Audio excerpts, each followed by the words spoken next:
Today we are going to be learning about the endocrine system. This is our last topic in our unit on biological psychology.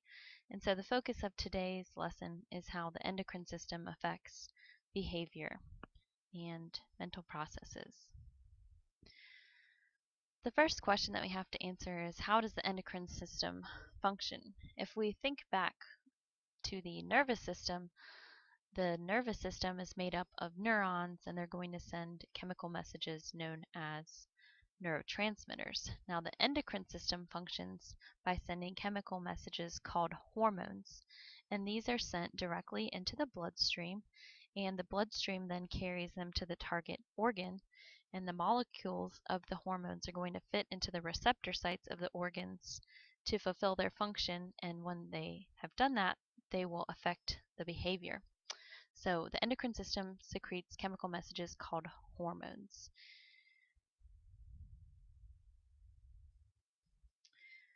The next question, what are the effects of hormones? I'm sure you are very aware of the functions.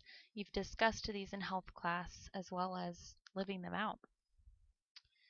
One of the first is that it's going to affect the growth of bodily structures. So this is what's going to trigger growth spurts. It's also going to affect your metabolism, how fast, how slow it is.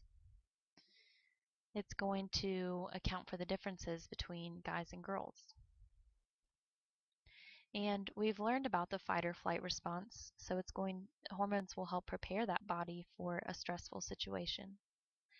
And then hormones are also going to influence our moods and things that drive us. The first part of the endocrine system that we're going to talk about is the pituitary gland. The pituitary gland is very important. This is the control center of the endocrine system. So this is what is going to influence all other parts of the endocrine system. Some of the things that it's going to control: the pituitary gland is going to cause mothers to produce milk when they are pregnant so that they can provide food for their infants. It's also going to release the chemicals that trigger the onset of labor. It's also going to regulate how much salt and water is in the body, and it's going to secrete a growth hormone that regulates how much we grow. Make sure you're getting the examples down. Again, that's what's going to help you remember a gland, is having examples. But the big thing you'll need to write down is that it secretes the growth, that it's the control center, and that it secretes a growth hormone. The next gland that we're going to talk about is the pineal gland. This is going to be located in the brain, near the back of our brain, and it's going to secrete melatonin. And melatonin is something that regulates our sleep-wake cycle. So we have what's called a circadian rhythm that governs our body getting tired and waking up, and the pineal gland is going to release melatonin that's going to control that. We'll talk more about this in our unit on consciousness. Next, the thyroid gland.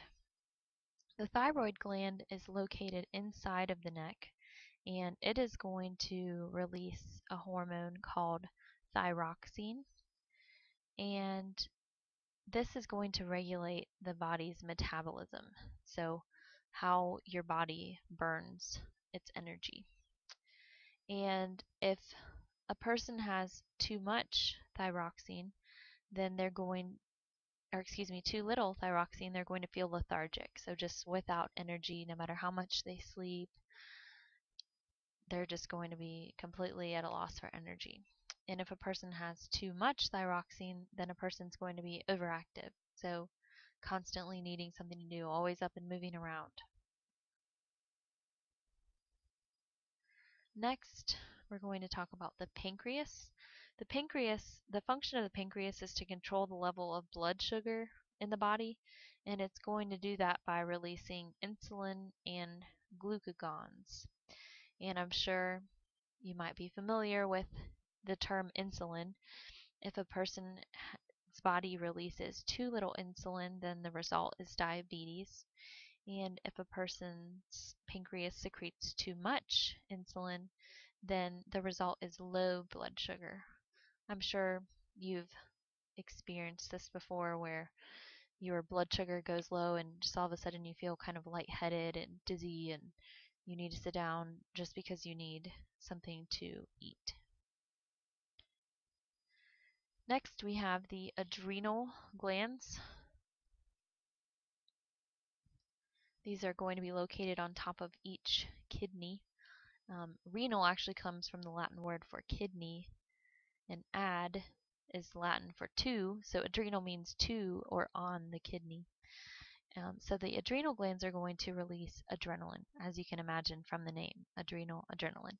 Adrenaline is also known as epinephrine, and it's also going to release norepinephrine, and these are going to prepare the body for stressful situation, and they're going to aid in getting that sympathetic nervous system ready to respond to the situation that you're in.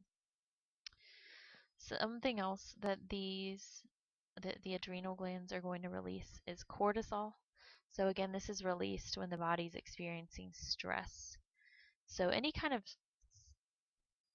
event that causes distress to the body. So the examples are illness, extreme temperatures, psychological stress. So it doesn't just have to be a physical, scary event. It could be physical, it could be like an illness in your body, or it could be psychological, something going on mentally.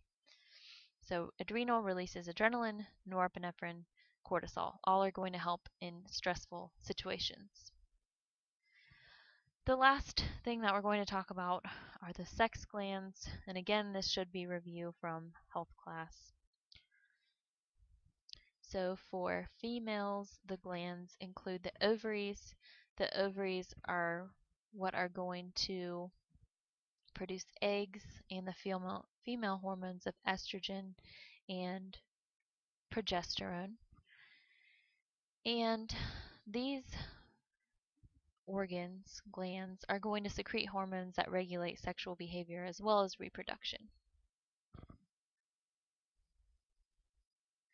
And then for the male, the glands are the testes, and they're going to produce sperm and the male hormone testosterone. So women do have low levels of testosterone, but men do not have any estrogen or progesterone in their bodies. They only have testosterone.